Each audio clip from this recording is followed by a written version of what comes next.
Istriku diam saja saat aku cuma kasih THR 1 juta. Padahal aku terima 25 juta. Tapi ya, buat apa kasih semua ke dia? Lebih baik ku berikan ke ibu, adik-adikku, keluargaku. Karena bagaimanapun mereka darah dagingku. Istriku, dia tidak pernah protes, tidak pernah marah, selalu menerima apa yang ku berikan. Dan jujur saja, itu membuatku nyaman. Aku pikir dia memang tidak butuh lebih, atau mungkin dia tidak berani melawan. Sampai suatu hari, aku sadar satu hal, bukan karena dia tidak peduli, tapi... Tunjangan hari raya, aku saja yang pegang ya.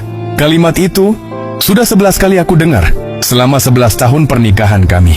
Aku hanya menerima jatah 3.500.000 untuk semuanya. Dari belanja, listrik, sampai kebutuhan 3 anak laki-laki yang makannya seperti orang dewasa. Kurang, jelas kurang. Tapi setiap kali aku bicara, ujungnya aku yang disalahkan. Katanya, dia yang bekerja, aku hanya di rumah. Pernah aku minta transparansi, aku ingin mengatur keuangan, seperti istri seharusnya. Tapi jawabannya selalu sama, marah, menolak, dan aku lagi-lagi harus diam. Padahal aku tidak pernah melarang dia membantu keluarganya. Aku hanya ingin dihargai sebagai partner. Sampai akhirnya aku lelah. Aku bilang padanya, kalau tahun depan aku tidak pegang THR, silakan cari wanita lain. Dia diam, tapi aku tahu dia tidak pernah benar-benar mendengarkan. Dan hari ini, dia datang memberiku amplop.